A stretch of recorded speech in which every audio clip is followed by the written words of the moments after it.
Of course, your work was more in the common law area, and you worked a lot on workers' compensation in those early years. Actually, in my early years, yes. I would be very interested to know a bit more about what was described as trial by ambush that I believe you experienced a few times in those early years of your practice. Oh, trial by ambush occurred when, because of perhaps defective procedural rules, one party was able to mask his real hand until the trial. Nowadays that doesn't happen, but it did. All within the rules, but the rules were not as good as they should be. Did you ever complain? Oh no. You couldn't really? You rolled with the punches. In a way, though, the fact that you couldn't be sure of what they were doing, did that make you much more prepared than you might otherwise have been? Oh, well, I think it did. I can't think of specific instances, but... I have the impression from reading your papers you quite enjoyed trial by ambush almost. Oh, yes, well, it was part of the game, part of the... Yes.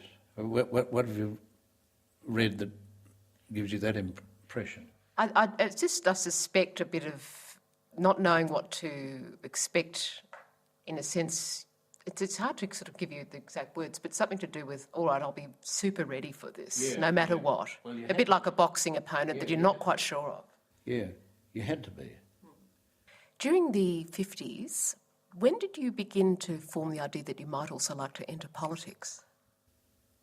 It was always in the back of my mind. When I applied for the Rhodes Scholarship, there were three applicants, as the field was narrowed down, for 2 positions. And I had always, I suppose because my grandfather had been in politics, my paternal grandfather, always thought that I might one day try my hand.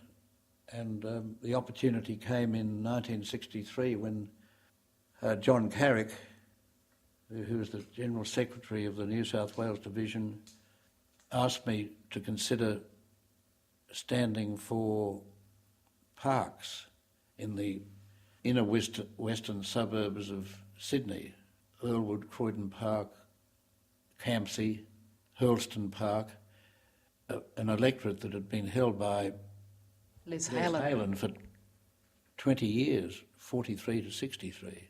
And I decided to give it a go, and after a very hard campaign, won on preferences, on DLP preferences.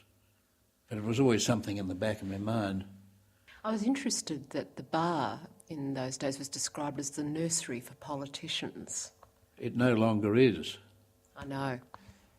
Do you think, I mean, that's clearly the bar's loss in many respects, but what was it about the bar then that made it so conducive for future politicians such as Gough Whitlam and Bob Ellicott and others, and yourself naturally, that made it so possible for them to contemplate a career? I suppose we were in the talking politics profession. It made sense. And there seemed to be a tradition that after a certain stage, a barrister would consider gravitating to politics. And I was always interested in politics. I still am. And so I threw my hat into the ring, and it was a very hard campaign in which I had an enormous amount of assistance from colleagues. Sir John Atwell, who became in due course state president and then federal president of the Liberal Party. John Holt, who died the other day. They were 2 who gave me enormous help when I was involved in my first election campaign. I believe our future Prime Minister, John Howard, was your campaign manager. He was, and we became good friends and still are. Yes, he was my campaign manager in the 1963 election, my first, and in the 1966 election. Can I ask you what slogan he ran for you when you were seeking the seat? Oh, I think I invented a slogan which said, "Vote left wing, layers off Australia's back." we can't afford to carry him, nor can the ALP. And it was a very rough and tough campaign. I helped to make it so, but John Howard was of enormous help. I can imagine both of you working round the clock. Yeah, on writing articles. And my brother Bob wrote an article. We ran an electoral news, the Parks Examiner, printed by Consolidated Press. Because I was labelled as the silver tail from Bellevue Hill. I wouldn't undertake to live in the electorate if I was elected, and the other side made much of that, as you might expect. But then I discovered that one of the state members, his name was Cliff Mallam, he was the member for Dulwich Hill, who was emphasising my extraterritorial residence.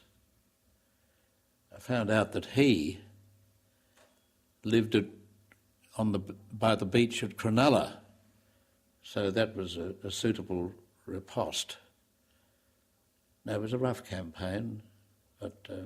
I believe, though, the electorate didn't actually mind that you didn't live there. They took to you quite enthusiastically. Well, I think they understood my position, and I never lived in any electorate that I represented. You couldn't get away with it now. I wouldn't think so, no. Well, to you, there are many, obviously, elements in common between law and politics, and you did say, of course, that, yes, these days you wouldn't see too many would-be politicians coming from the bar. But back then, there are a few, but between 1946 and 1980, there were only about 12 from the bar. Is that right? That actually went into politics. I haven't counted them, but...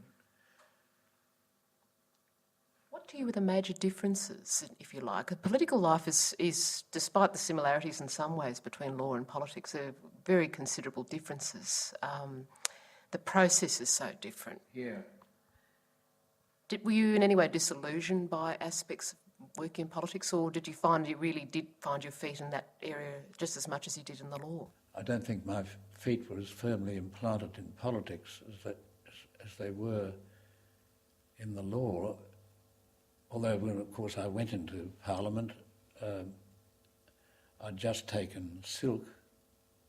I took silk in late 62, so I didn't have what could be described then as a secure practice as silk. I was feeling my way. And politics is always the acme of uncertainty, isn't it, as I discovered. Were you able to cope with it reasonably well? Oh yes. Oh yes. I was Attorney General for a very short tenure, 16 months, because McMahon, as he said to me, was under great pressure in the party to get rid of me because I was a Gorton supporter. These things happen and you've got to adjust. But having been a minister in a very busy portfolio, it was not easy to get to adjust to the backbench. And I decided, having obtained pre-selection a second time for Barara, that the party and I would be reciprocally better off if I left, because I was, I suppose, a fairly controversial figure. My ideas were not attuned to the conservative atmosphere which prevailed in some sections of the Liberal Party, and I thought I was better back at the bar.